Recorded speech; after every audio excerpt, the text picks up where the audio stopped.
નર્મદા જિલ્લાના ગરુડેશ્વર તાલુકાના ચોપાટ ગામમાંથી લોકોના હૈયા હચમચાવી નાખે તેવી ઘટના સામે આવી છે, જ્યાં રસ્તા અને આરોગ્યની સુવિધાના અભાવના કારણે ફરી એક આદિવાસી સગર્ભા મહિલા સમયસર હોસ્પિટલ ન પહોંચી હતી. એટલું જ નહીં, મહિલા હોસ્પિટલ પહોંચે તે પહેલા જ તેણીએ અડધે રસ્તે બાળકને જન્મ આપ્યો હતો.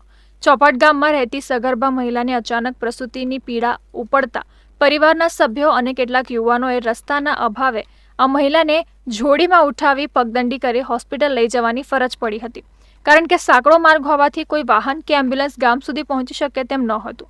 તેથી મહિલાને જોડીમાં હોસ્પિટલ લઈ જવાઈ રહી હતી, ત્યારે અસહ્ય દુખાવો ઉપડતા તેણીએ રસ્તામાં જ બાળકને જન્મ આપ્યો હતો. તો બીજી તરફ વિકસિત ભારતની વાતો કરી વિશ્વભરમાં પોતાની વાહવાહી મેળવી ભાજપ સરકાર સામે નર્મદા જિલ્લાના ડેડિયાપાડાના આમ આદમી પાર્ટીના ધારાસભ્ય ચેતર વસાવાએ આકરા શાબ્દિક પ્રહારો કર્યા હતા.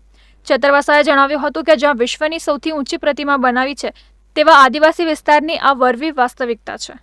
આજે પણ અહીંનો વિસ્તાર આરોગ્ય, શિક્ષણ, ઊંચાઈ સહિત રોડ રસ્તાની માળખાકીય સુવિધાથી વંચિત રહેતા લોકોને ભારે હાલાકી વેઠવી પડી રહી છે. તમામ બાબતો આજે પણ આ વિસ્તાર વંચિત છે.